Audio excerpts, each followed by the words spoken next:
फारसा उपयोग होत नाही. शेवटी आपल्या प्रियजनांना सोडूनच जायचं ना. वही विघासवणी करायची सवय पाहिजे. बायकोशिवाय राखायचं, आईशिवाय राखणे, मुलाशिवाय राखणे, खूप परिक्रमा करतात, घेत नाही आहे. इथं कुठंही तुम्हाला मार्ग दाखवणारे फलक नाही आहेत. हा मार्ग परिक्रमेचा इकडनं जावा, तिकडनं जावा. तुम्ही पूर्ण विचारत जायचंय. काही ठिकाणी नुसते बाण टाकले, कशाचा बाण आहे हे लिहिलेलं नाही. त्यामुळं आपल्याला बऱ्याच वेळा मार्ग चुकायची भीती असते. जिथं मार्ग चुकतो आपल्या लक्षात आलं की आपण नर्मदे हर 3 वेळा केलं की कुणीतरी येऊन तुम्हाला नक्की सांगतं, अहो इकडनं जावा, इकडनं जावा. आपल्याला सगळे लोक अत्यंत मान देतात. परिक्रमेमध्ये एक नियम आहे, तुम्ही शुभ्र वस्त्रामध्ये तर पाहिजे किंवा भद्र वस्त्र पाहिजे. त्यामुळं तुम्हाला ते परमोच्च स्थान देतात, परमोच्च मान देतात, भगवंतच मानतात. आपल्याला ते महाराज, पंडितजी असं म्हणतात आणि पाहिजे की आपली अडचण दूर करतात, मार्गदर्शन करतात. त्यामुळं नर्मदा परिक्रमेतला दुसरा नियम आहे की तुम्ही भिक्षा मागून खायचे. तुम्ही स्वतः येऊ शकत नाही. आणि हे भिक्षा मागणे कशा करताय? तुम्हाला अहंकार नाही, एवढे कमवले तेवढे कमवले, कोणाकडे हात पसरणार नाही.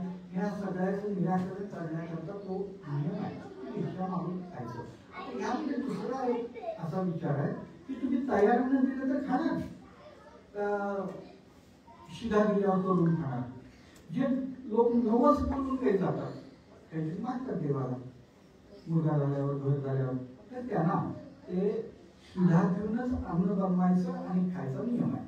आणि ज्यांना तशी करायची आहे, काही मागणं नाही आहे, तर त्यांनी तसंही तयार मिळालं तर खावा, नाही मिळालं तरी शिधा देतात त्याचं बनवून खावा. हे सगळं आपण नर्मदा परिक्रमा सुरू करण्याकरता ओंकारनाथाला, ओंकारेश्वरला नमस्कार करून अभिषेक करायचा आहे. अभिषेकाच्या वेळेला संकल्प सोडायचा आहे आणि संकल्पामध्ये सांगायचंय, मी जवळ पैसे ठेवीन का नाही, मी चप्पल घालून परिक्रमा करीन का, मी विकत घेऊन खाईन का. जे काही करायचे ते सांगायचं. विकत घेऊन खायला काही कुणाची अडचण नाही, खावा. तुम्ही चप्पल घातली तरी चालेल, पण मी चप्पल घालीन म्हणलं तर घालायला काय अडचण, मग मी चप्पल घालणार नाही असं म्हणून चप्पल घातली तर ते चुकीच होतं. मी भिक्षा मागून खाईन, तयार मिळालं तर खाईन, नाही तर गरज पडली तर शिवाय घेऊन खाईन. हे जे काही करायचं ना ते तुम्ही पाळायचंय. ह्या दृष्टीने तुम्ही बोला. जवळ पैसे ठेवणं घ्यायचं नाही आहे.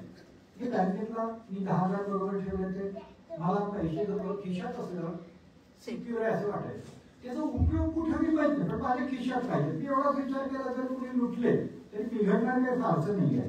त्यामुळं मी ते जवळ ठेवले. कुठेही गरजच पडली नाही पैशाची. नर्मदा परिक्रमेला खर्च तर काहीच होत नाही, पण अनेक लोक तुम्हाला दान देतात आणि दान हे घ्यायचंच आहे, नाकारता येत नाही. रुपये देऊ दे, 500 रुपये देऊ दे, 1000 रुपये देऊ दे, तुम्ही घेऊन त्यांना आभार माना.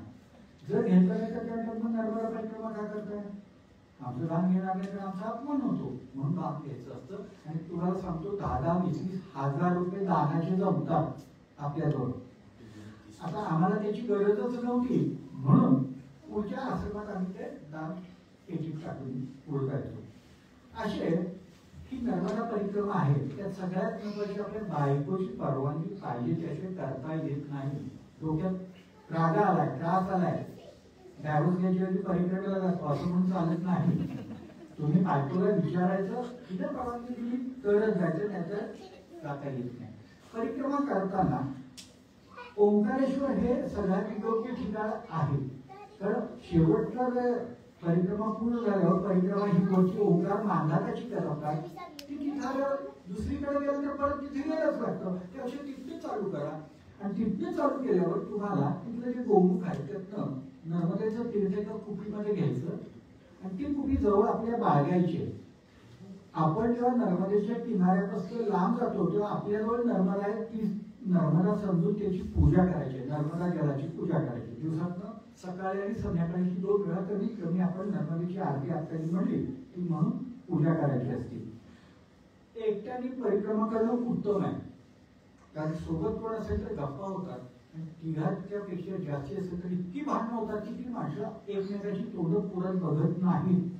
आणि ते अनुभव आहे. आमचा एक ग्रुप गेला होता माझ्या आधी, त्यात एका फोटोग्राफरनं त्यांच्या 4-5 मित्रांची मिळून 3000 फोटो काढले. ते शेवटच्या 4 दिवसात इतकी कडाकडा भांडणं झाली की तो परत आल्यानंतर त्यांनी 3000 फोटो बघितले. त्या मित्राचं ते तोंड दिसलं फाडून टाक, मित्राचं तोंड दिसलं की फाडून टाक, असे सगळे फोटो काढायला लागले. याचा अर्थ काय आहे, तुम्ही एकट्यानेच करा. दुसऱ्याच्या बरोबर गप्पा होतात, भांडणं होतात. कारण नर्मदाने याची इच्छा आहे की तुम्ही एकट्याने केलं तर चिंतन होईल, मनन होईल. आणि प्रत्येक पावलाला तुम्ही नामस्मरण करायचंय. आणि नामस्मरण केलं तर तुमचं 1 कोटी वेळा नामस्मरण होईल, एवढं हे आमकर ऋषीमुनींनी सांगितलेलं आहे. आणि त्याचा परिणाम किती होतो बघा, 1 कोटी नामस्मरण झाल्यावर. माझ्याकडे बघा, मी भागवत कथा सांगायला लागलो. त्यामुळं नर्मदा मैयाच्या परिक्रमेत दर पावलाला मी नामस्मरण केलं, पहिल्यांदा दुसऱ्यांदा. त्याचा सत्संग होतो, आपल्याला अनेक संत महात्मेसोबत भेटतात. त्यामुळं आपल्याला चांगली गती प्राप्त होते. परिक्रमा झाल्यानंतर आपल्याला परिक्रमा करताना आपल्याला जेवढं सामान उचलेल तेवढंच बरोबर ठेवायचंय. मला खायला हे लागते, ते लागते, ते लागते, ते सगळं बरोबर घेतलं असं नाही चालत. किती दिवस ओझं घेणार आहे तुम्ही? कारण ओझं किती कमी कमी कमी घेता येईल तेवढं घेतलं. अंगावरचं एक वस्त्र आणि पिशवीत धुतलेलं एक वस्त्र, एवढंच. कारण वाळतं लगेच, लवकर वाळलं तर ते पिशवीत घालून ठेवावं लागतं. बरोबर जे काही बूट घेतले त्याच्याकरता सॉस असलेल्या पट्टी पीठ घेतो आपण. बाकी थाळी आणि वाटी, ठीक आहे, बाकी काही घ्यायचं नाही, तरच कमीत कमी वजन. एक याची गाडी करता अंगाखाली घ्यायला कोचिंगचं एक मटेरियल मिळतं, प्लॅस्टिकचं असतं, ते पांढरी पट्टी आणि वर एक शाल, बाकी काही घ्यायला लागत नाही. साधारणपणे 6-7 किलो वजन होतं सगळ्याचं मिळून. आणि एवढं घेऊन तुम्ही चालायला गेला की 8 दिवसांनी तुम्हाला वाटेत तुम्हाला देतात, बिस्किटचे पोळ देतात, काही खायला देतात. तर बिस्किटचा पुरा दुसऱ्याचा घेतला तर आपल्याला त्याचं 10 ग्रॅम 20 ग्रॅम वजन जाणवतो. अरे वजन झालं, मला तुला बिस्किटचा पुढे तुझ्याजवळ ठेवतो असं म्हणून परत करतो. इतकं आपल्या शरीराला ओझं सहन व्हायची सवय होती, एवढंच सहन होतं, जास्ती नाही. कारण आपल्याला चालायचं. चालायचा नियम कसा आहे, सूर्योदयापासून सूर्यास्तापर्यंत चाला. आता तुम्ही फार लवकर चालू केलं चालणं त्याचा उपयोग नाही आहे, कारण अंधार असतो, दिसतच नाही, जंगल आहे, अनोळखी प्रदेशात आपण जातो. तेव्हा तुम्ही तसं धाडस करू नका. चालण्याचा हा नियम आहे सूर्योदयापासून सूर्यास्तापर्यंत. आणि परिक्रमेचा वेळ सांगितलेला आहे त्यांनी, तुळशीचं लग्न झाल्यानंतर चातुर्मास सुरू होईपर्यंत 8 महिने तुम्ही परिक्रमा करता करायचे. 4 महिन्यात जिथं असाल तिथं थांबायचं. काही कारणानं जर तुम्हाला हातपाय मोडला, थांबला तर तिथे 4 महिने थांबायचं, त्याशिवाय हालायचं नाही तिथनं. अशी ही परिक्रमा आहे. इथं तुम्हाला एक जंगल लागतं, शूरपाणीचं जंगल. पूर्वी अतिशय घनदाट होतं. मी 10 वर्षापूर्वी गेले तर मला वाटलं की फारसं ते दाट नाही. आता तर असं शेतीला जातो तेव्हा चाललं तर आणखी ते वेगळं झालंय. पण प्रत्येकाच्या आता शक्ती पण कमी झालेल्या आहेत. तर मग प्रत्येकाला बापरे किती मोठं जंगल आहे असं प्रत्येकाला ते कष्टही आता होत नाहीत. आणि एवढं घनदाट जंगल बघायची सवय नाही, त्यामुळे ते जंगल वाटतं. तिथं गोरा कॉलनी आणि राजघाट हे 2 पॉईंट आहेत. राजघाटवरून तुम्हाला जंगलात शिरायचंय आणि गोरा कॉलनीला तुम्ही बाहेर यायचंय. 220 किलोमीटरचा प्रवास आहे.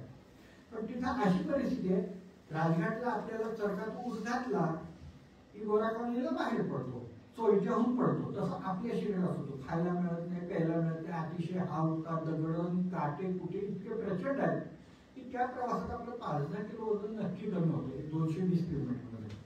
जर डाएट वगैरे करायचं असेल तर तेवढाच प्रवास करून या. तर हे जे जंगल आहे नर्मदा मैयाचं हृदय असं मानलं जातं आणि ह्यातनं करणं फार पवित्र आहे. मी पहिली परिक्रमा शूरपाणीच्या जंगलात केली आणि दुसरी परिक्रमा मला बघायचं होतं प्रकाशामार्ग, म्हणून मी प्रकाशामार्ग केली. इथं आता मी पहिली परिक्रमा 89 दिवसात आणि दुसरी परिक्रमा 88 दिवसात केली. खूप कमी वेळ घेतला, पण मी जास्ती चालत होतो. जास्ती चालणं गुणधर्म माझा जरी असला तरी परिक्रमेच्या दृष्टीने तो दोषच आहे. कारण तुम्ही शांतपणे तिथले अनुभव घेत जावा असं संत मंडळी सांगतात. पण आपण प्रत्येकाचं टार्गेट त्याचं ठरवलेलं असतं, मला एवढ्या दिवसात करायची, तेवढ्या दिवसात करायची. त्याप्रमाणे मी ती केली आणि नशिबाने माझ्याकडे ती पूर्ण करून घेतली नर्मदा मैयाने. यामध्ये सत्संग होतो, तो फार सुंदर सत्संग होतो. आता मी मुख्य तुम्हाला माहिती सांगितली. आता ह्याच्यात तुम्हाला ज्या काही अडचणी असतील त्या नंतर आपण विचारायची हरकत नाही. यात सत्संग होतो. तो माझ्याबरोबर पहिल्या परिक्रमेत माऊली म्हणून होते, माऊली पती पत्नी होते. आणि पती पत्नींनी परिक्रमा करणं अत्यंत पुण्यकारक. गावात तर लगेच पती पत्नी आली म्हणजे त्याची पूजा करतात कुठल्याही गावात गेले तर. तसे ते पती पत्नी करत होते. दुसऱ्या परिक्रमेला अर्जुन आणि मोहन ही गुरु शिष्यांची जोडी होती. अर्जुन हा संन्यासी 32 वर्षाचा होता आणि त्याचा मोहन हा शिष्य 22 वर्षाचा होता. काय कडक संन्यासी होते. अक्षरशः अर्जुनचं संपूर्ण हे ग्रंथ पाठच होते. तो तोंडाने मोठ्यानं म्हणत जायचा आणि मागण्या त्याचा शिष्य असं पुस्तक बघून वाचत वाचत जायचा. ठेच लागली की पडला की तो माग बघून म्हणायचा, म्हणून सांगितलं लवकर पाठ करून ठेव, नाही बघायला लागला. एवढंच तो बोलाय. तो काही उठवायला जायचं नाही, काही नाही, काही नाही. ह्या अर्जुन करता भगवंतांनी मोठी लीला केली ती तुम्हाला सांगतो. एक दिवस आम्ही परिक्रमेतनं एका आश्रमातनं भोजन प्रसादी घेतली. मी पुढं गेलो, आलो ते नर्मदेच्या वाळवंटातच आमचा प्रवेश झाला. वाळवंटातनं निघताना दुपारचे 12:30-1 झालेला होता. अर्जुन पायात काही न घालता परिक्रमा करणार होता.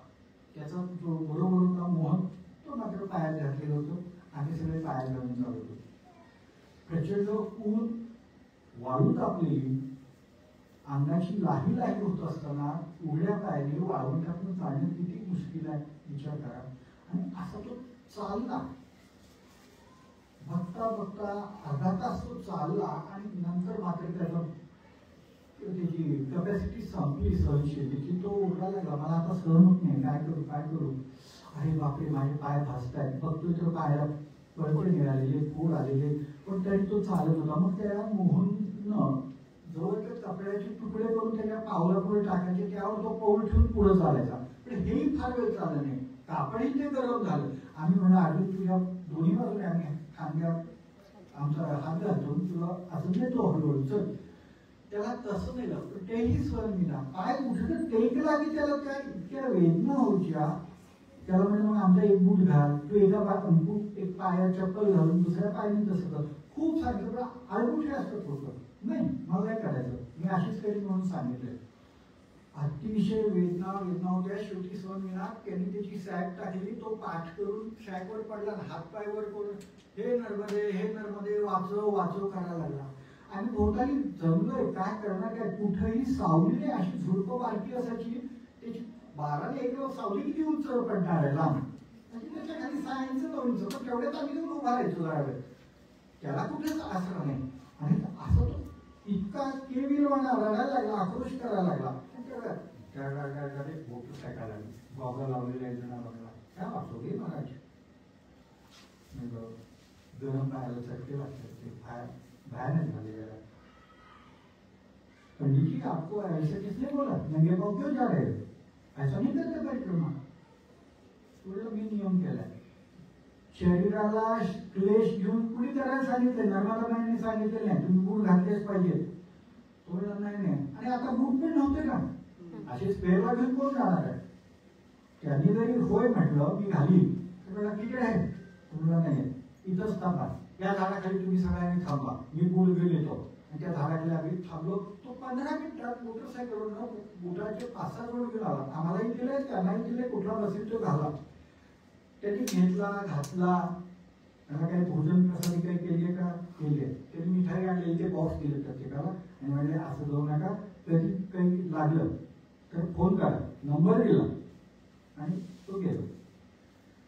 आता पायात पूल घातले अर्जुन उठला. बरं झालं त्यांनी सांगितल्यामुळे तू ऐकलंस तरी. तर आम्ही पावलं टाकली 10. आणि मग माझ्या लक्षात आलं, अरे अर्जुन आपण तर सावलीत कुठं नाही बघत होतो, तेव्हा कुठं विकसत नव्हता, आता कुठं आधी मागं बघितलं वृक्ष वगैरे काहीही नव्हतं. भगवंतांनी अर्जुनाच्या भक्तीला अगदी प्रसन्न होऊन प्रल्हादाचा कसं निर्गुण निराकार होतं परिक्रमाचं, ते सगुण साकार रूप घेऊन आम्हाला प्रकट झाले, तसे भगवंत प्रकट झाले. आणि त्यांनी त्याच्याकरता वृक्ष केला, त्याच्या खाली बसून 15 मिनिटं का होईना आम्ही विश्रांती घेतली, पुढे गेलो. तो वृक्षच नाही. आम्हाला धक्का बसला. अशा परिक्रमेत एक अनुभव येतात. अर्जुन करता भगवंतांनी वृक्ष केला, त्याला बूट दिले. असंच रेवदा म्हणून एक गाव आहे, रेवदा आश्रमात आम्ही गेलो. नर्मदा परिक्रमा करताना नर्मदा जयंती आली तर अधिकार होत, नर्मदा जयंतीचा उत्सव होता आणि माझ्याबरोबर राजपूत जोडली होती दुसऱ्या कार्यक्रमात. नवरा बायको होते. नवरा बायको आम्ही 7:30 वाजता त्या नर्मदा आश्रमात गेलो. तो अगदी आनंदात नाचायला लागला. काय त्याच्या वेळेस तरट गुंडाळलेलं होतं, जटा वगैरे वाढलेल्या. म्हणलं लक्ष्मीनारायण आले, लक्ष्मीनारायण आले, आनंद आहे आज, बडा भोग लगाएंगे, खाना अच्छा करेंगे, भोजन प्रसारित करने के बिना जाने का नहीं. आनंदाने थांबलो आम्ही. तिची कुठे होती त्यात काहीच संबंध नाही. आणि हा तर म्हणतो आज भोजन प्रसादी मोठा करायचा, भंडारा मोठा करायचा. ठीक आहे मॅडम. मग म्हणला स्नान घे करायचं, करून या आणि घेताना वाळती लाकडं गोळा करणं हे कामच असायचं. कारण आणि ते जंगलात मुबलक मिळतात. पण आम्ही स्नान केली आणि स्नान करताना आमच्या गप्पा अशा की काहीच तिथे नाही आणि काय आता भंडाऱ्याचं करणार आपण. करून आम्ही आलो, येताना लाकडे घेऊन आलो. त्यांनी सांगितलं दगड रचून चुली लावा आणि त्या 2 कढया त्यावर ठेवून द्या. महाराज क्या करने का उसमें देखा जाए मैया देख लेगी, तुम क्यों फिक्र कर रहे हो. चुली पेटवायला सांगितली आणि त्यात कढयात तेल होतं सांगितलं. तेल होतं, पाणी होतं. एका कढईत पाणी ओतलं, थांबलो. पाणी उकळेपर्यंत एक जण आला, गाडी थांबली, प्लेट घेऊन आला, भाजी आणली केली. महाराज सब्जी ले नो, सब्जी दिली. काय असेल ते महाराज म्हणजे काट कर उसमें से दो, बाकी कुछ करने का नहीं. अक्षरशः काय चांगली वाईट निवडणं काहीही प्रकार नाही. असे 2-3 प्लेट आले. प्रत्येक भाजी आम्ही कटकट करायला 4 जण बसलेलोच होतो. तेवढ्यात एक जणांनी येऊन आट्याचं पोतं टाकलं. आमच्याबरोबर माताजी होते. तर महाराज म्हणले हा आटा लागाव. कितना आपल्याला किती सवय नाही.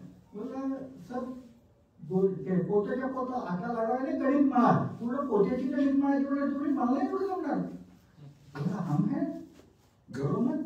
आणि ती कणिक मळायला घेतली आणि म्हणाला पुऱ्या करा तुम्ही. आणि तळायच्या आज आहे का तुम्ही करण्याची तयारी करो. अक्षरशः एक जण डबा घेऊन आला आणि ती कढई गरम होत होती, त्यात होता म्हणते. आणि पुऱ्या करायला लाटणं नाही, पोळपाट नाही, काही नाही. करणार कशा तो लाटी आपण जानते नाही कैसा पुरी करते. पुरीची 2 ह्याच्यात तो बरोबर गोल पुरी करायचा, हातावरच पुऱ्या करायच्या, त्या टाकायच्या. आणि मला तळायला बसवलं. इतक्या वेळ त्या भाजी शिजत होत्या. 11:15 झाले. म्हणा 12 बजे भोग लगाने का है, खाने के लिए बच्चे लोग आ जाएंगे. ठीक आहे म्हणलं. आता आम्ही तळायची सवय घरात वगैरे असली, बायकोला मदत करताना, आईला मदत करताना, पण इतक्या पुढे होणारच कुठे. 3 जण करत होते, हाताने हसत होतो आम्ही काय होणार आहे यांनी. आणि मी पुऱ्या तळायला बसलो होतो. शेजारी पुऱ्या जमिनीवरच टाकायचं, सगळं स्वच्छ आहे तिथं, वाईट काहीच नाहीये. तळायचं खाली टाकायचं असं करत होतो. तर चांगलं 1-1.5 फूट ढीग झालेला होता पुऱ्यांचा. आणि 12 वाजता भोग चढवला. भाजी तयार झाली. त्यांनी काय त्याच्या अंदाजाने तिकडे घातलं ते घातलं. भाजी झाली, पुऱ्या झाल्या. इकडं 25 तिकडं 25, 50 मुलांची पंगत वाढली.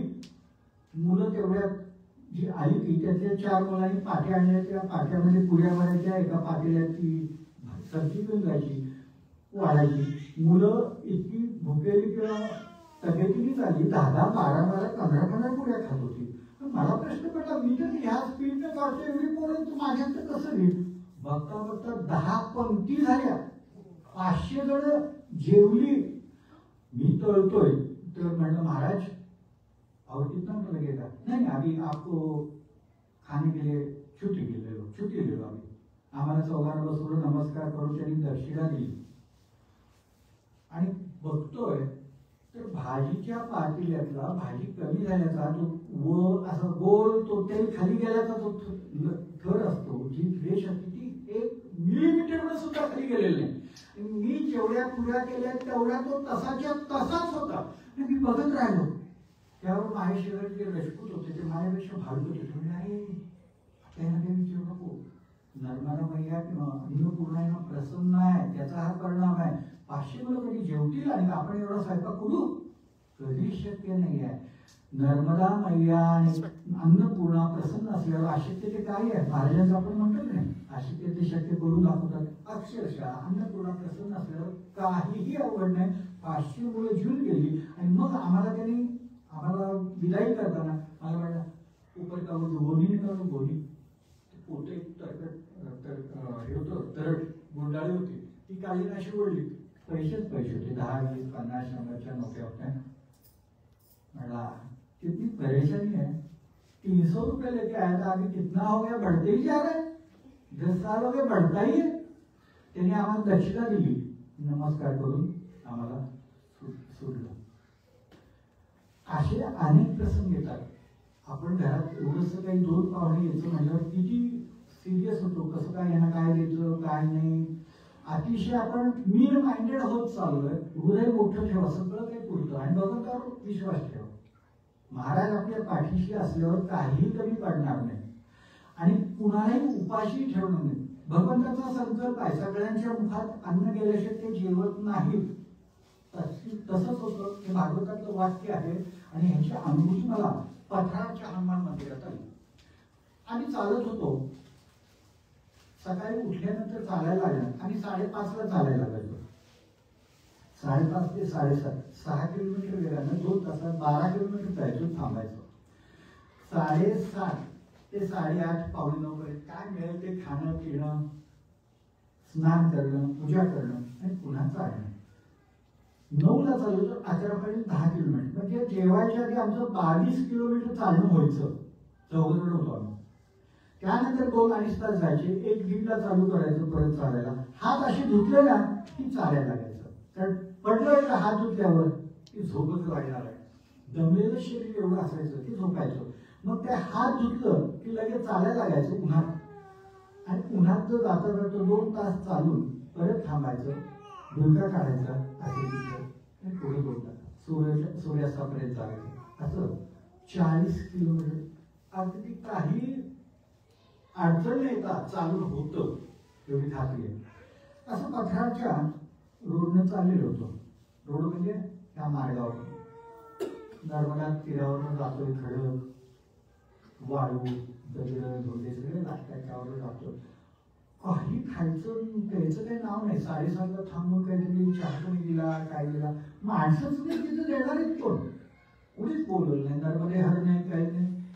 चालू नर्मदेचे जल 2दा पिलं, सूर्यनारायणकडे आले, मग पाणी आणखी पितोय, पुढं चालतोय. 7:30चे 9 झाले, 10 झाले, 11 झाले, 12. वस्तीच नाही. एक आहे, अन्न मिळालं नाही ते चालेल, पण नर्मदा जल प्यायचं. सगळं टॉनिक पिलेलं काय, आपल्याला शक्ती येतीच, आपण चालतच राहतो. काही दिसत नाही तर चालत पाहिजे ना, नाही तर तिथं पडून काय करणार आहे तुम्ही. आम्ही चालत राहिलो. शेवटी आम्ही जेवणाची आशाच होती की आज आपल्याला सुट्टी. 1:30-1:45 झाले ते. असं एक खंड मंदिर, असं नुसत्या तुळ्या वगैरे मंदिराच्या दगडाच्या असतात तसं दिसलं. आपण ज्या उन्हाचं कुठंच विश्रांतीला स्थान नाही आहे, उन्हाचं तिथं बसून निघूया म्हणून तिथं आत गेलो. अक्षरशः घाबरण्याची वेळ आली. माकडं कसं एकदम उडी मारून पुढे उभं राहतं ना, तसं फक्त लंगोटीवरचे हनुमानदास म्हणून चालू आले. अच्छा हो गया, आ गए, नर्मदे हर. त्यांनी हात धरला, तिथं नळ होता, तिथं पाणी दिलं आम्हाला. त्यांनी पाय धुतले आमचे. म्हणलं चला भोजनाला करा. भोजनाला नेलं. 4 ताटं वाढलेली होती, त्यांनी वाढून वाट बघत होता तो. आणि काय होतं, पंचपक्वान्नांचं जेवण होतं. 4 आम्ही जेवायला लागलो आणि तो समोर बसून, माताजी 6 लाडू तो खाना ही चाहिए, नाही तो मारूंगा, असं म्हणलं की आमच्याबरोबर माताजी खरंच घाबरल्या. तगडा पहिला नव्हता. मला म्हणला महाराज आपने 10 खाने का, उसके बिना नहीं छोडूंगा. माताजी म्हणजे काही काळजी करून तो मारणार नाही आहे, ती एवढी घाबरून जायला चापायला गेली. आणि आग्रहाने खायला लागला. समोर 10 पाड्या होत्या, स्टीलच्या लहान पाड्या असतात ना, ते प्रत्येकात पक्वान्न, भाजी, आमटी सगळं भरलेलं होतं. आले कुठनं, थोडं एके ठिकाणी लग्नाचा पुरावा आला तर मला म्हटलं नाही परिक्रमाशी आले तर मी काय करू, तुम्हाला द्यायचं असेल तर इथंच द्या. त्यामुळं त्यांनी ते लग्नाचा सगळा स्वयंपाक यायला 10 जणांना 15 जणांना पुरेल एवढा आणून ठेवलेला होता. आणि आमच्या नशिबात ते होतं. इतकं सुंदर जेवण मिळालं, कुठेही काहीही आशा नव्हती, तेव्हा असं मिळालं. अशी ही अतिशय सुंदर परिक्रमा आपली होती की कुठेही आपल्याला उपास होत नाही. पण मला पुढं जेवण मिळेल का नाही शंका आहे. तिथंच जेवूया म्हणून तुम्ही तिथंच राहिलं ना, रात्रीचं जेवण नक्की मिळालं नाही. तुम्ही निघाला कशा करता? परिक्रमेचे हल्ली 2 प्रकार झाले. मी पहिली परिक्रमा केली तेव्हा माझं 15 किलो वजन कमी झालं. आणि माझ्याबरोबर माझ्यापुढे जे लोक होते, ओळखीचे भेटले, त्यांची बायको म्हणजे 1.5 किलो वजन वाढले यांचं. आणि त्या बायकोला फारच आश्चर्य वाटले, तुम्ही एवढे वळांचे म्हणजे असतो फरक. काही जण जिथं जेवायची सोय तिथंच थांबतात, जेवतात, मगच पुढे निघतात. आणि आम्ही सूर्योदयापासून सूर्यास्तापर्यंत निघालो. आमच्याकडे जेवणाचा समोर माणूस दिसला तरी आम्ही आपली वेळ थांबायची होती. आम्ही पुढे गेलो, आम्हाला उपास काढायचे. नियमाने गेल्यावर कठीणच आहे. सगळं नियमाप्रमाणे वागणं कठीण होतं. तसंच हे करा, नियमाप्रमाणे चालत नाही. जेवणाकरता, खाण्याकरता तुम्ही आशा करून तिथं थांबला. परिक्रमा होणार आहे तुमची, पण प्रकार जरा वेगळा होतो. ते साधू महाराज आपल्याला कधी सोडायला तयार नसतात. तुम्हाला काय आवडतं ते विचारतात. तो पदार्थ पुन्हा तुम्ही आपण थांबा.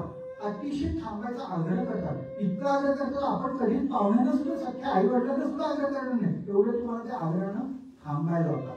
पण घर केवढा आहे, आश्रम केवढा हे नाही.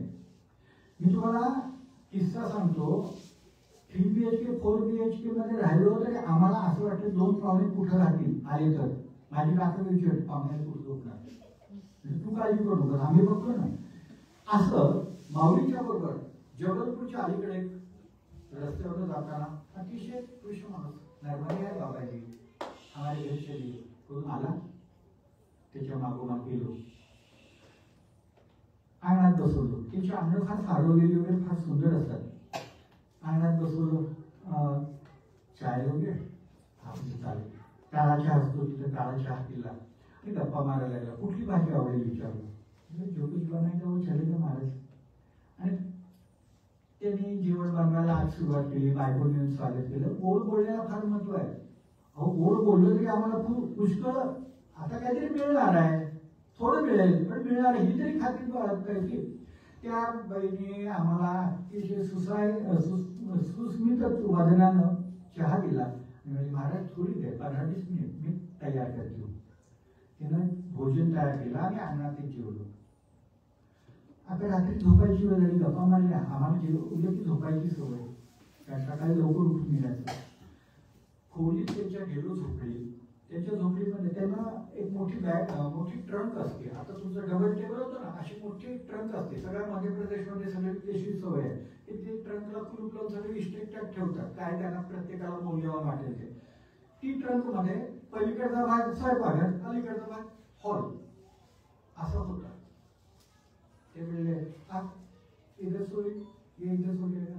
आम्ही म्हणलं पती पत्नीतून स्वयंपाकघरात झोपा तुम्ही. ते मुटकुळ करून आज झोपले. आम्हाला दिसत होतं अडचण आहे जागेची, पण त्याचं हृदय एवढं मोठं की तो आम्हाला म्हणतोय तुम्ही इथं झोपा, आम्ही बाहेर झोपू शकतो. त्याला आम्ही बाहेर कसं झोपून देणार? आम्ही म्हणलं तुम्ही आज झोपा. माऊली आणि माऊलीची बायको दारात झोपली. गुडघ्यापासून त्यांचे पाय झोपडीच्या बाहेर होते. एवढीच ती खेळली. एक वेळ आमच्यातला गुरुजी म्हणून होता, तो त्या पेटीवर झोपला आणि मी त्या आडव्या बाजूला एक मोठा लाकडाचा सोट होता, त्याला फेकून झोपलो. रात्री मला जागा येते. काय झालं मला कळलं. माझ्या तोंडावर ओला हात असा फिरवला का काय, मी बघितलं आणि तेवढ्यात परत असं पलीकडे गाईचा मोठा होता. गाईनं चेहरा मला चाटला जिभेने एकदम. मला एकदम कळलं की काय झालंय. आणि मग कळलं किती जागा कमी, पण त्या माणसाने आपल्या त्या झोपडीमध्ये आम्हाला 4 जणांना आत घेऊन झोपायला आणि अर्धे पाय आमचे बाहेर असून सुद्धा आम्हाला कधी वाईट वाटलं नाही की आपल्याला अशा जागी झोपायला लागलं. हे कशामुळे? तुमचं हृदय मोठं असेल ना, ते घर किती लहान असले, जागा होती, पण आपण म्हणतो नाही सगळं आपल्याला हे असंच पाहिजे, साचेबद्दलच पाहिजे. 2 कॉट, डबल कॉट अशी बाजूला पांघरून त्याशी झोपायचं नाही. त्यामुळे अडचण. तुमचं हृदय मोठं ठेवा, सगळं होतं. यात संकटही आणून घेतात आपल्याला. एका ठिकाणी डोंगरगाव म्हणून, डोंगरगावला आम्ही जाताना आम्हाला एक साधू क्रॉस करून गेला. साधू बघितला माझ्याकडं, हसला, पुढे गेला. मेरे साथ चलोगे? क्यों मेरे साथ? ये लोग हैं, इनके साथ मैं जाऊंगा. हरिद्वार जाएंगे? मुझे नहीं जाना हरिद्वार, मुझे तो ये लोगों के साथ रहना है. तो माझ्याकडे विचित्र बघून गेला. पण आमच्या लक्षात आलं की तो आमचं पाठलाग करतो. आम्ही थांबलो की तो थांबायचा, आम्ही पुढे गेलो की तो मागे उभा राहायचा.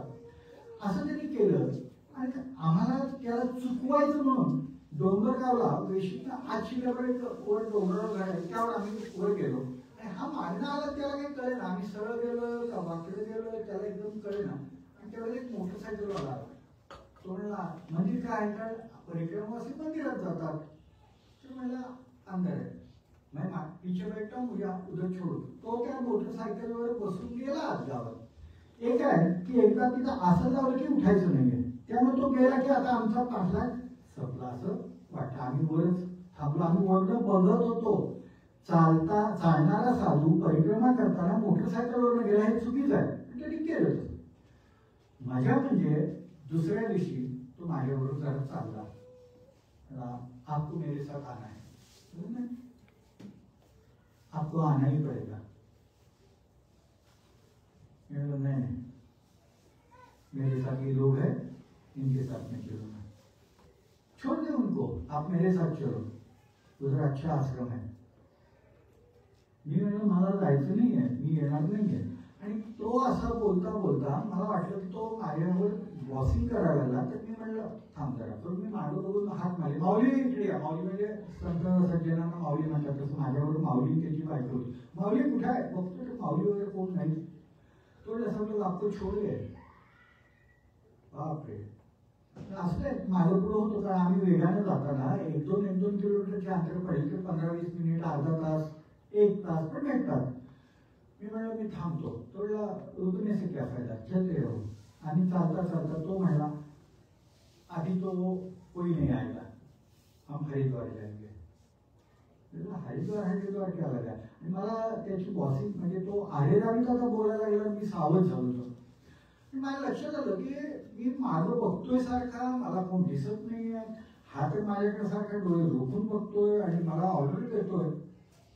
हिप्नोटिझचा प्रकार आहे हा. माझ्या लक्षात आलं, मी पटकन पाणी काढलं आणि डोळ्याला लावलं. मी पटकन खाली बसलो होता की त्याच्या नजरेला नजर द्यायची नाही. मी डोळे धुवून खाली बसलो, तो माझ्या पुढे लगेच बसला. क्या हो गया, विमान विमान. मी डोळे मिटून सांगितलं नाही. मी असं तोंड म्हणून म्हणलं, मागं बघतो तरी माझी माणसं माझ्यापासून 25-30 फुटावर होती. मी ओरडलो, माऊली तुम्ही इथंच आहे. त्यामुळे आम्ही इथंच आहे, हाका मारतोय, तुम्ही येत नाही. आम्ही म्हणलं तुम्ही साधू बरोबर चाललाय का. माझ्यावर त्यांनी एवढं हिप्नोटाईज केलं की मला मागचं दिसतही नव्हतं, ऐकूही येत नव्हतं. आणि तो माणूस साधू म्हणजे माझ्यावर वॉकिंग करायला लागलो. मी पळत गेलो. लहान मुलं चुकलेली असल्यावर आईला जशी पळत मिठी मारतात, तशी मी माऊलीला जाऊन मिठी मारली. माऊली मला तो पळून येतोय. माऊली काय बोलताय. मी त्याला सांगितलं थोडा थांबा, आता तुम्ही त्याच्यावर जाऊच नका. मी त्याच्याबरोबर जातो. माऊलीचा अधिकार फार मोठा होता आमच्या. माऊली म्हणले मी त्याच्याबरोबर जातो, त्याची शक्ती काय आहे ती मी बघतो. जर माझ्यापेक्षा शक्ती त्याची जास्ती ठरली तर तो तुला नेणार. हो, पण माझ्या खात्यापेक्षा कमी असली तर तू काय काळजी करू नको, तू येस मागणार.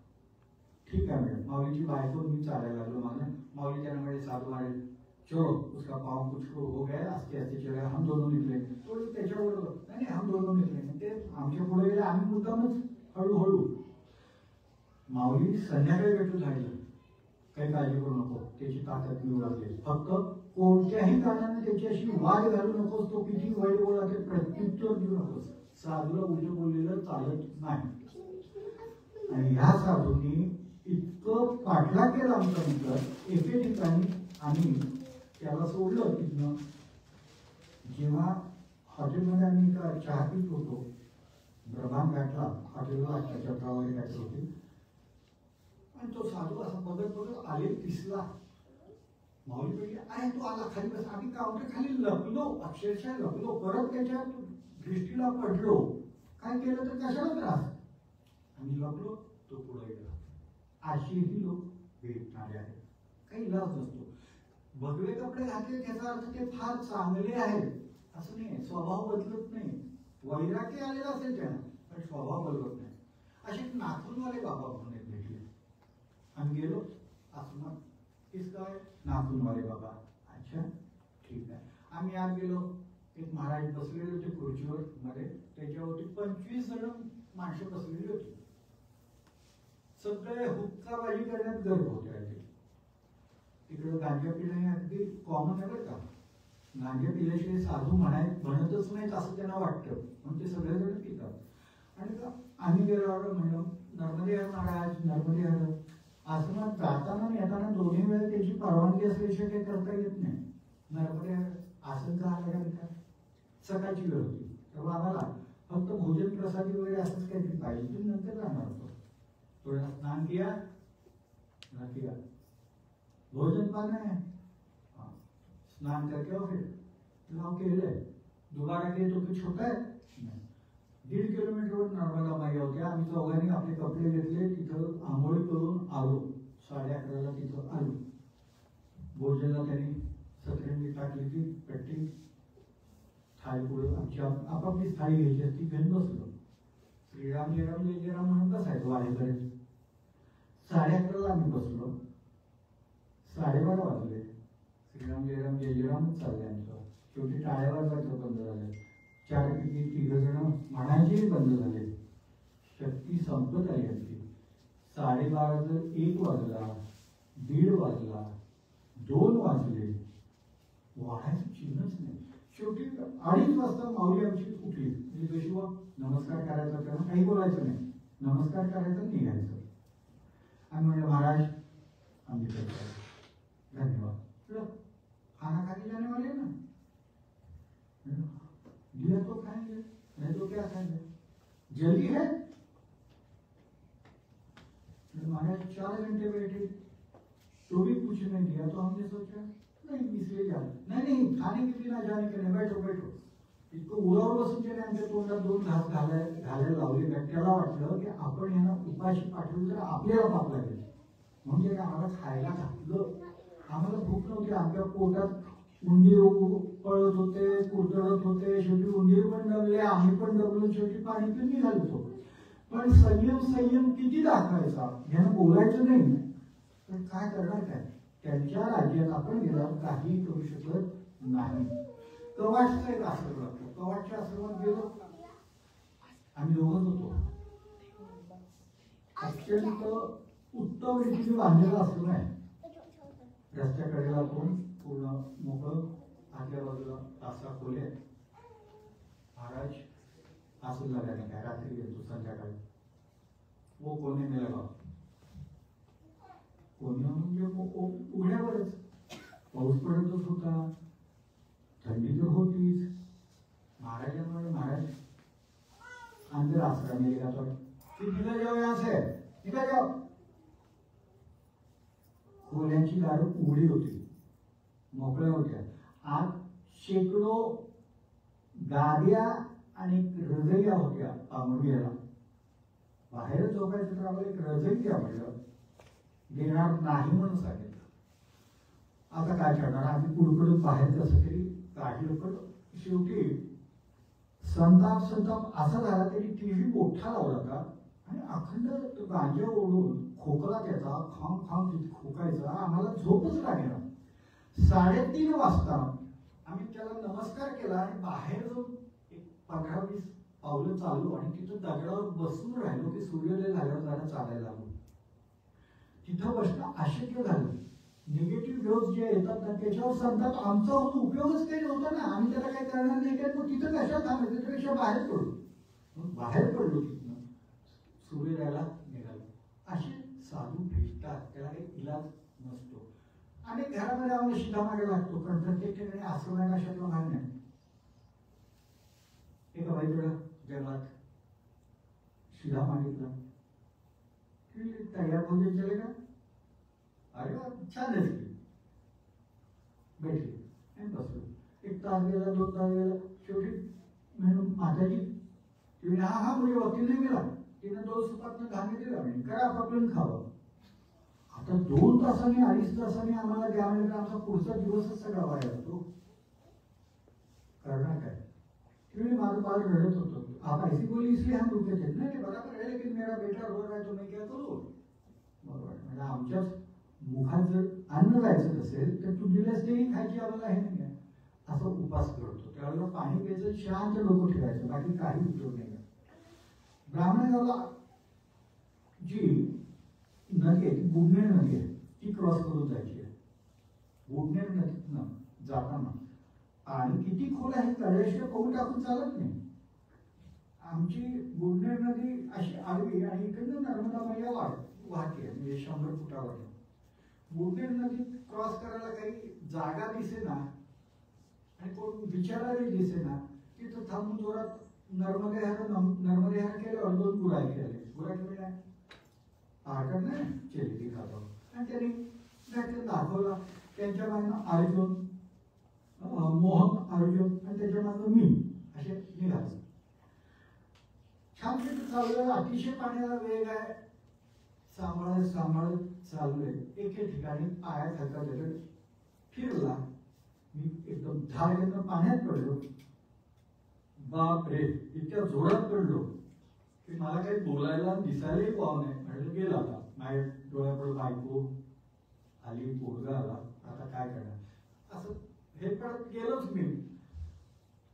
वाचवा वाचवा मला आवाज ऐकू येतोय, कोणी ओरडतंय वाचवा वाचवा पकडा. तर जर नर्मदेत गेल्यावर मग काही हे नाही. ही जर दुसरी नदी आहे त्या बुडणेर नदीतच मला पकडलं तर शक्य आहे. आणि मी आता संपलं तेव्हा मी नमस्कारच केला. भगवंता चला आता, कारण मला असं शेवटचे क्षण आलेले. मी ट्रेकिंगला हिमालयात गेलो तेव्हा आलेले अनुभव. भगवंताला नमस्कार केला, चला आता बाय बाय तुम्हाला. तेवढ्यात सॅक धरून असं मला एकदम आणून इकडं ठेवलं. हात धरला. मी तोंडावरून सगळं पाणी काढलं. ठसका वगैरे लागलेला होता. तो थांबला. बघितलं डोळे उडून तर अर्जुना म्हणलं बरं झालं मला वाचवलंच. तू तिकडनं इकडे कसा आलास तेच आम्हाला कळत नाहीये. म्हणजे 25 फूट मी वाहून गेलेलो होतो. तिथनं म्हटलं सॅक धरून तू आणलंस ना. मी तर आणलेलं, मी इथंच आहे. तू इथं आल्यावर तुझा हात धरला मी. तेव्हा माझ्या लक्षात आलं मैया मला वाचवायची असेल तर कशी वाचवती. हा लीला आगाने आहे. अंगावर काटाला एवढं पाण्यात भिजलो होतो आणि किती जोरात पडलो होतो. मोबाईलची टाच फुटत नाही म्हणतात माझी टाच फुटलेली होती. सगळे कपडे वगैरे तर ओले होतात. काठावरून आम्ही तिथे ठेवले. बराच वेळ नर्मदा मैयाला आभार मानले. 25 फूट मी वाहत गेलेलो. सॅकला धरून आणलं, अर्जुनच्या ताब्यात दिलं म्हणून मी वाचलो. ही आपली पुण्यही आहे का काय आहे कळत नाही. अर्जुन मला हसून म्हणाला, मी इथं उभा आहे, तू तिथनं आलास कसा ह्याच मला आश्चर्य वाटलं म्हणून मी हसलो. माऊलीची तर शक्ती फार अफाट होती आध्यात्मिक. माऊली आमच्या बरोबर चालताना मी चिकित्सक वृत्तीनं प्रश्न विचारला. मी नर्मदा परिक्रमा केली ते देवधर्माचं फार माहित आहे, अशा करता केलेली नाही आहे. माझा चालायचा स्टॅमिना फार मोठा आहे. मी एकदा बघितलं, नोकरीच्या ठिकाणी होतो, शनिवारी मी चालायला सुरुवात केली नाट्यावरनं की पावसला 70 किलोमीटर एका दिवसात चाललेलो. तेव्हा मी एकदम म्हणाले भरपूरच चालणं होतं. त्यानंतर ही जी गोनीदांची कादंबरी वाचली भ्रमणगाथा, तेव्हा विचार केला आपणही असं बघितलं पाहिजे. ट्रेकिंग करतोच आहे, चालायची शक्ती आहे आणि त्यात मग नर्मदा परिक्रमेचं चालणंच आहे ना, आपल्याला जमलं तर बघूया. म्हणजे देवभक्ती वगैरे हा काही विचार माझ्या डोक्यात नव्हता. जस्ट क्युरिओसिटी आणि एक मोठं काम काहीतरी केलं झालं तर आनंद, नाहीतर काय आमचा मी आहे रोजचा विषय. परिक्रमा झालं किती लोक मला अगदी नमस्कार करतात. भागवत सांगायला लागलो त्यानंतर आणखी एकदा वाढलं. अशा रीतीने मी ती परिक्रमा चालू केली. तर मी त्याला प्रत्येक वेळेला आम्ही प्रश्न विचारायचो माऊलीला आणि ते उत्तर फार चांगली द्यायची. एक दिवस रस्त्यावरनं बायको तिची मी चालवतो, माझं धाड धाड धाड धाड आवाज यायला लागला. जंगलात आवाज वेगळे येतात, काय होतं ते कळतच नाही. पावसाचा आवाज पाऊस आपल्या अंगावर यायच्या आधी अर्धा तास येतो. कुठेतरी पाण्यावर तो पाऊस पडत असतो, आपल्याला तेवढ्या मोठ्यांना आवाज येतो. घोड्यांचे टापा वाजल्याचा आवाज येतो, जनावरांच्या पायाचे आवाज येतात, घोड्यांचे आवाज येतात. आणि असा आवाज यायला लागला. आमचं लक्ष केलं, आम्ही एका डोंगराच्या कडेनं चाललेलो होतो. त्याकडे 3-3.5 फुटाचा रस्ता होता. खाली नर्मदा मैया वाहती आहे. या 3 फुटावर जातो. मागणं तिकडनं बघतो तर गाईंचा बैलांचा एक हे काय लोढा आपला पळत पळत येतोय मोठा जथा. माऊलीची बायको घाबरली, ओरडायला लागली, आपण म्हणणार आता ह्यांच्या पायाखाली आपण जाणार, खाली जाता येत नाही, गरीब पडलो की गेलो, ह्यांच्या पायाखाली गेलो तरी गेलो, गरीब म्हणजे नर्मदा मायातच जायचंय, खाली नर्मदा मायाचं. माऊली म्हणजे अहो थांबा थांबा, काही तसं करू नका, तुम्ही वर चढायचा प्रयत्न करा डोंगरावर चढणं काही सोपी गोष्ट आहे, काठी कुठेतरी झाडं ती चढता येईना. आणि जेव्हा अगदी 10-12 फुटावर गाई बैल पळत आले, माऊली बाळानं थांबा जरा. चित्र जसं असावं तसं सगळे गाई बैलला उभे राहिले. आम्ही वर चढलो, आम्ही बघत राहिलो. माऊलीची बायको वर यायला माझ्यापेक्षा वेळ लागला. ती वर आल्यावर हाताने मी तिला घेतलं, मग माऊली मला नाही जावं आणि मग ते पळत गेले. एवढी शक्ती माऊली आम्हाला माहित नाही मिळत तुमच्याकडे. माऊली मी काय केलंय, महाराजांची कृपा, गजानन महाराजांचीच कृपा. कारण काय माऊलीने आमच्या गजानन महाराजांचीच कृपा होती. तुम्हाला त्याचं पूर्ण विषय थोडक्यात सांगतो. ते मृदुंग वाजवायचे, पेटी वाजवायचे. तिथल्या गावात कीर्तनकार 5-6 होते. त्यांना तो साथ द्यायला जायचा. माऊली म्हणजे आमचा त्यावेळेला 17-18 वर्षाचा होता, शेतात काम करणारा कामगार. आणि ढोलकी वाजव, पेटी वाजव, तबला वाजव, यातनं काहीतरी कमाई व्हायची. एक दिवस रात्री त्याला स्वप्न एका बाबाने उठवलं, म्हणजे कीर्तन करायला.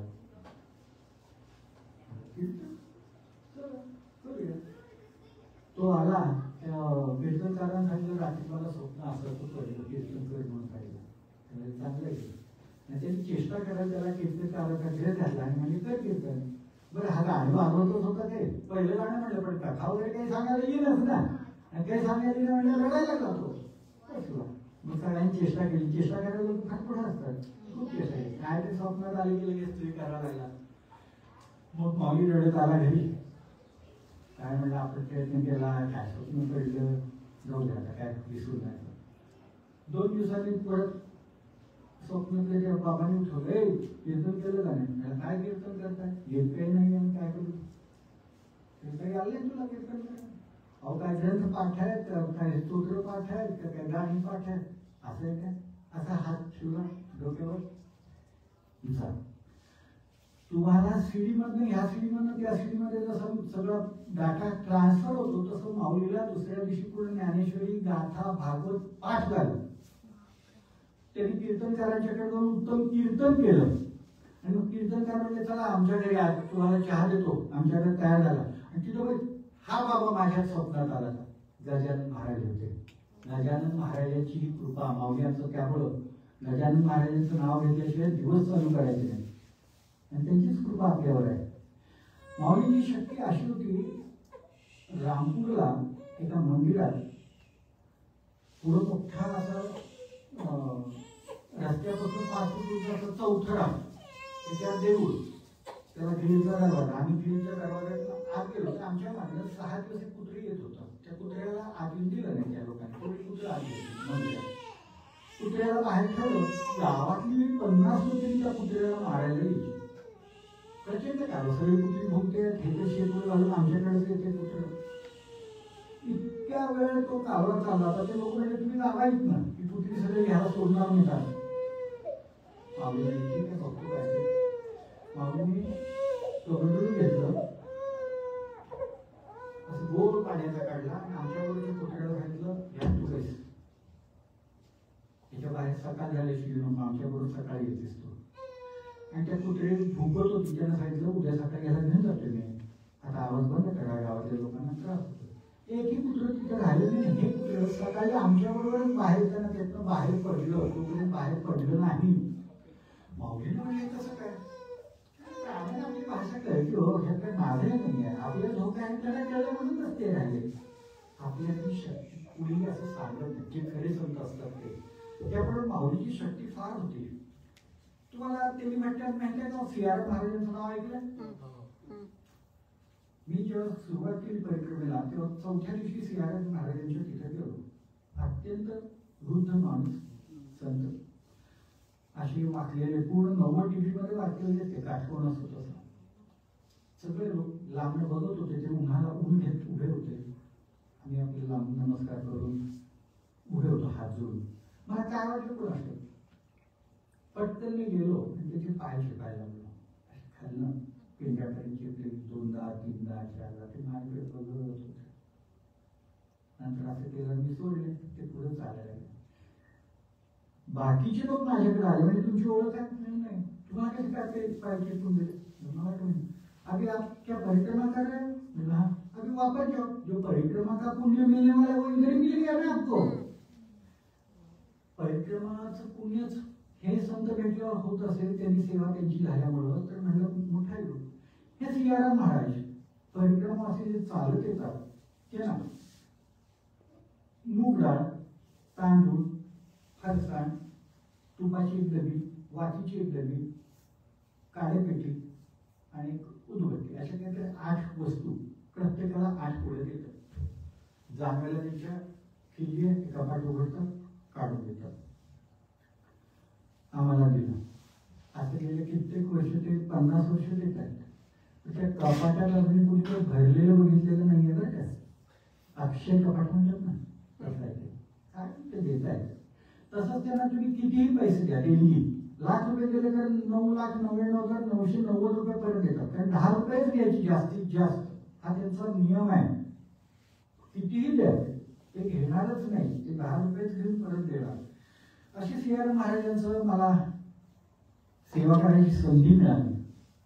फार मी आपापला त्याबद्दल गर्व करतो, मला मिळालं म्हणून. हरिद्वारचे एक महाराज भेटले, ते धर्मगिरी महाराज.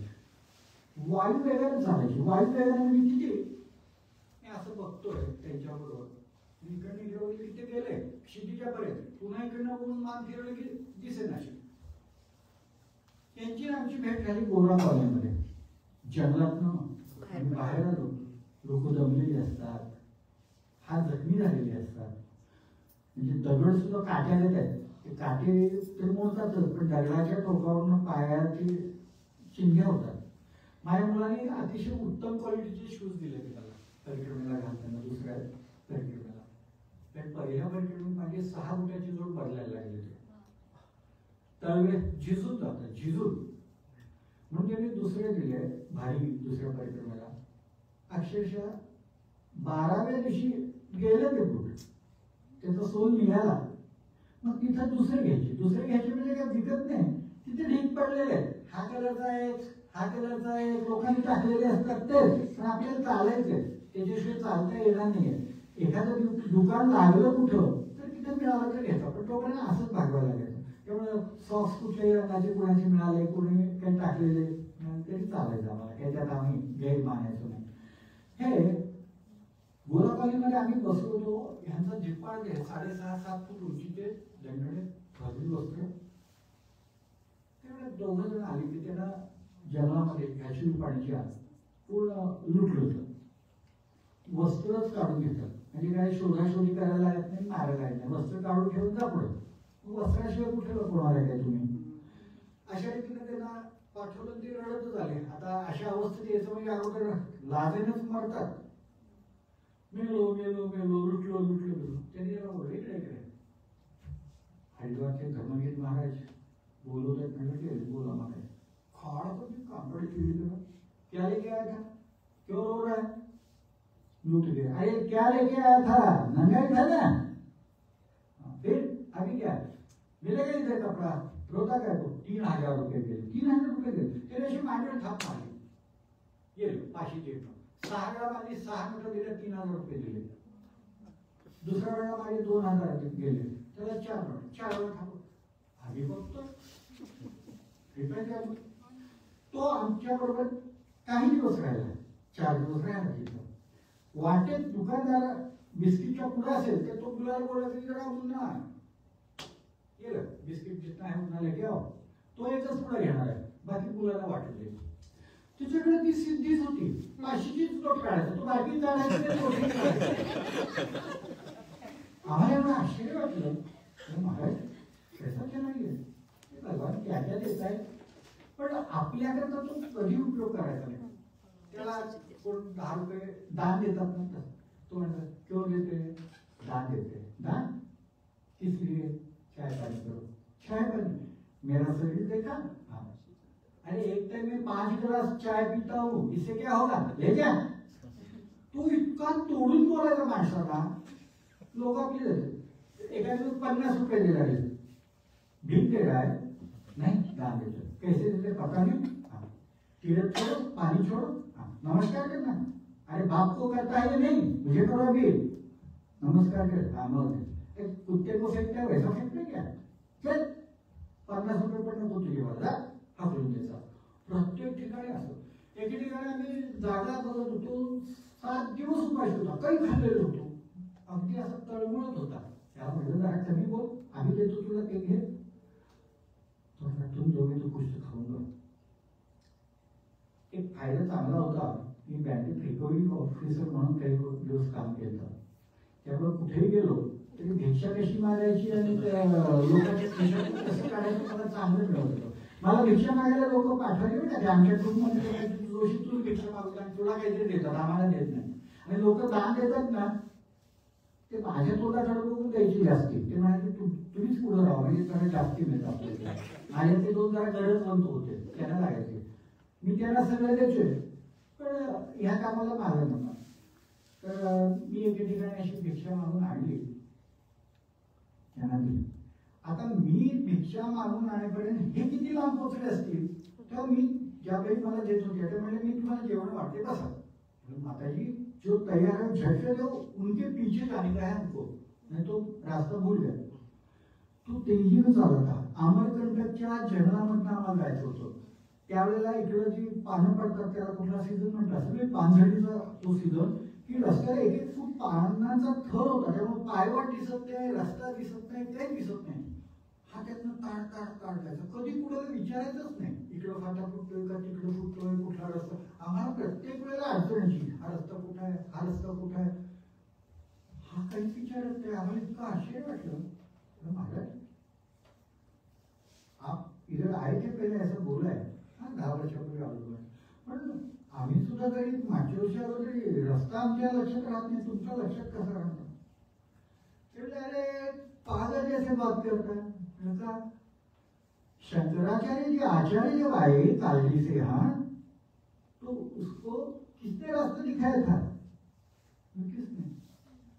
पागल इसलिए बोल रहा हूं आपको. दिशा नमस्कार करून सांगतात या या.